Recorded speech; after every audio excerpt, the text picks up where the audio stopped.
Hey guys, it's Wes here. We're going to cover 5 things you probably didn't know about Pi wallets. In this video, I'm going to cover some really interesting things that have potential for some great things in the future of Pi. You guys know me in this channel. We don't pump, we don't say things that we don't know what we're talking about, and we don't speculate. We're going to cover today 5 awesome things about Pi wallets that you need to know. Coming right up.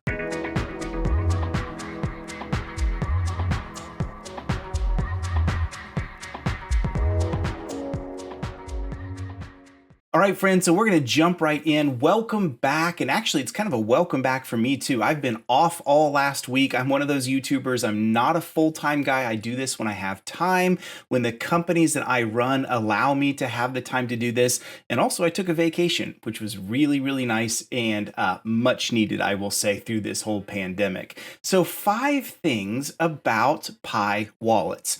We know that they've come out. I've seen that they have been working on for quite a while, and I did a live stream and also a video where I covered just the entire blockchain. You can actually see the testnet blockchain right now. Did you know that? Go watch this other video. I will put it in the description down below, and I'll also put it right up there in a link. You can go and see that video, and you can see me cover all the blockchain itself. You can play around with it. You can look at it. But let's talk about some updates for just a minute. So once testnet hit the scenes, we saw a lot of people begin to say, hey, I want to try this. I want to just get a look at it. And the Pi core team has informed us that there are now over 12,000 wallets being used today. That's awesome. So keep in mind, because Pi is going to be based off, and actually is not going to, it is based off Stellar itself. Stellar is a consensus algorithm. And what that means for you and for me is simply this.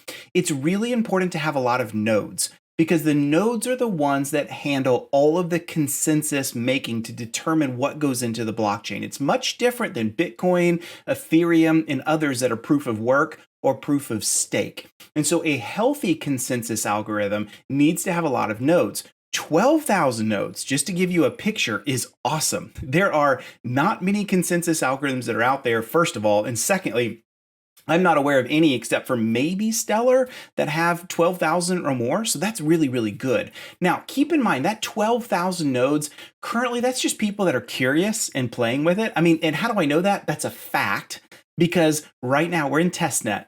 So having a node, spinning it up, transferring test Pi from one person to another is awesome. It's fun, but it doesn't accomplish anything other than just helping test the ecosystem and see what it's going to look like. So that's good, right? I'm not hating on that. I'm just saying 12,000 nodes is a really good indicator of interest in the ecosystem and future potential for Pi, especially to test things and just make sure that it has the ability to scale. So I think that's awesome.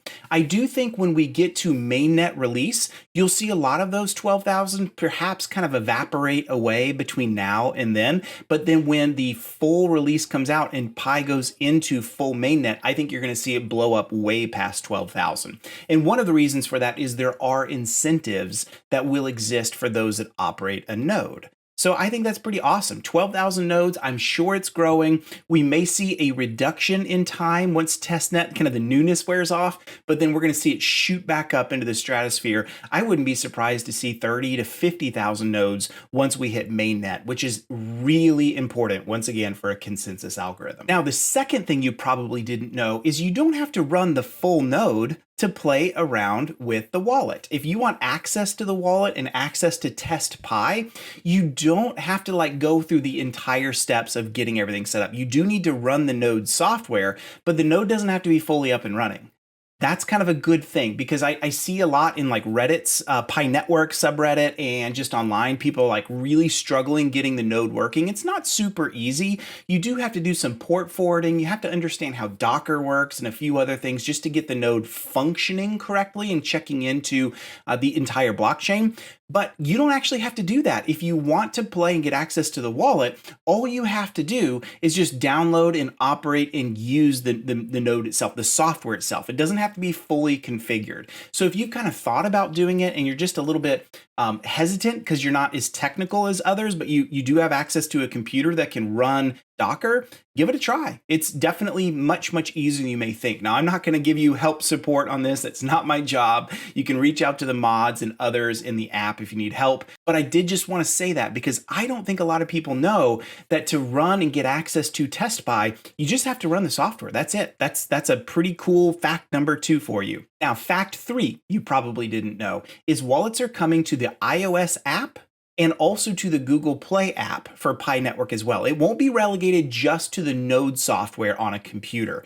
What we're waiting for, the core team has said they're waiting for the approval from both Google Play and from iOS for this new update to be approved, and then you will see the wallet come through. Now, do I think that's going to be successful? I've had some people ask me that question of like, Wes, do you think iOS in particular, who's a little bit more stringent, is going to allow that update to happen inside the app? The answer is probably yes. The reason I'm pretty sure of that is there's plenty of other blockchain apps that are in the App Store that do allow you to have access to them, like Coinbase Wallet and Kraken and many, many other web-based wallets. I did a review on Trust Wallet just recently. So yes, I do think it's going to be able to get through. Usually iOS has concerns in the payment ecosystems. And if you want to see more about that, look at the big fight between Fortnite and Epic Games and Apple, and you'll kind of see where Apple draws the line in approvals is in the payment ecosystem itself. Apple takes a cut out of in-app payments. Well, that is not a concern right now for Pi in any way. So I do think it's going to get through as long as the code review checks go through correctly and it just gets staged in, the enormous amount of app reviews that Apple is always doing. I do think it will go through. Same with Google Play. So hopefully here in the next few days to a week or two, we will see wallets in the app. And that's kind of fun because you're going to see a lot more usage, a lot more scale. And keep in mind, what we're really trying to do in the Pi network and the ecosystem right now with testnet is doing just that, testing, scale, looking for bugs, looking for how many transactions can we actually handle and how does this thing look when we have a whole bunch of people using this all together? Because where Pi will fail is if it can't handle the transaction demand inside the network itself, it's going to really, really struggle. But keep in mind, a Stellar-based blockchain is much, much faster than Bitcoin or even the current version of Ethereum. So this is why we're testing. This is why scale exists. In the software world, we call this QA, quality assurance, to make sure things work. Now, the 4th thing, and I thought this one was really interesting. When you read the announcement from the core team from Nick inside the app, one thing he indicated, and this is new to me and I think is pretty interesting, is he talks about the future of the wallet itself will not just be to handle and to save and to keep your own Pi crypto or to buy it and sell it. It will also be able to be used with other cryptocurrencies. Now that's interesting. I think that's a good move. I think there's no reason you shouldn't do that. I mean, if you already have the ability to allow for transactions and you've built a wallet. Now, one wallet for one crypto is totally different than a wallet for another crypto, but you might as well continue to build on that. Why would you do that? Well, most people that get into crypto are kind of like me. I don't own just one crypto. I love to buy a lot of different cryptos. I am in all kinds of different ones. Just to throw some out there, Cardano I like to buy, Ethereum, Chainlink, Bitcoin, a whole bunch of them. I can't even think of all the ones I like to buy. And so having a wallet that has access to other cryptos, and that's a good thing. Like that's good for all of us because it just expands the utility of the Pi ecosystem and gives capabilities to users that aren't just in the Pi ecosystem, but in others as well. And there are implications to all of that. One of those is this. Now, I don't have inside knowledge on this, so I'm just speculating here a little bit. And you guys know me, I don't speculate on prices and things like that, but I don't mind to speculate on the future potential of technology because I'm a technologist. One speculation is if they're going to store multiple wallets, you may see Pi at some point explore what does it look like to become a DEX, a DEX, a distributed exchange like Uniswap or Pancake or one of those other decentralized exchanges. Because why not? If Pi is going to become a payment ecosystem, it makes sense that somebody that owns Bitcoin might want to trade some of their Bitcoin to Pi to buy certain things. And if that makes sense, it might make sense to have the exchange inside the Pi ecosystem itself. So you don't have to trade off on some third-party platform and then move the crypto over. Makes it way easier on fees and much, much faster to just do everything native in the Pi ecosystem itself.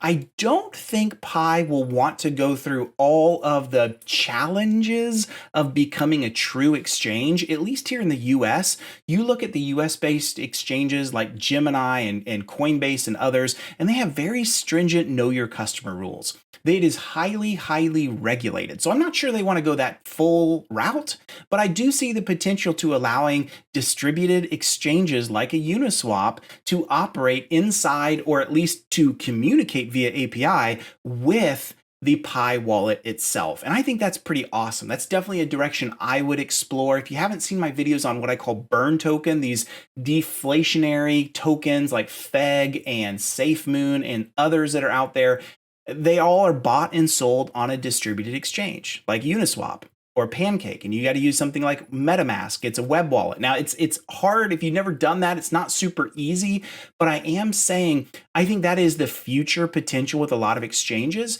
and I would love to see the Pi ecosystem adopt some of that if they're going to allow multiple cryptos in the web wallet in the iOS and the Google Play Store app itself. And fifthly, the very last thing that you saw in the announcement from the core team on wallets this week was this. Your security circle is important. Right now, it's not super important. If I opened it for my app right now, I've got thousands of people that I've invited just through my YouTube channel into Pi, which is pretty awesome. That's exciting, but very few of them are in my security circle. The intent of the security circle is not to, like, you don't make a ton more Pi by having a big security circle. If you've been adding everybody that, you've invited into Pi into your security circle and you have no idea who they are, you might be careful about that, because the future of the security circle is simply this. It's supposed to drive trust. Remember how I said that Pi is based on Stellar and it's a consensus algorithm? The way it builds consensus of legitimacy is by trust, is trusting users. Who do I know in my circles? And so one thing they did hint at that I thought was pretty interesting in the announcement was the future of security circles may even allow for things like password resets and account resets and account recoveries. And there may be a mechanism inside that. So let's say I have 15 people in my trust circle that I know. They're friends and family to me. I know those people by first name basis and I trust them. And let's say I have an account problem and I'm locked out or something like that. They are hinting that one purpose of the security circle, not just to generate consensus, but also for things like account recovery in a decentralized way. Maybe it sends a message to all of them and says, hey, Wes Spencer says that he's been locked out of his account. Can you confirm this? And maybe a couple people in my trust group, text me and say, hey, is that legit? And I say yes, or whatever mechanism offline it is. And they go back in the app and they say, yes, that's legitimate. That is him and that is correct. And if there's enough of those in the trust circle that all authenticate it, it unlocks.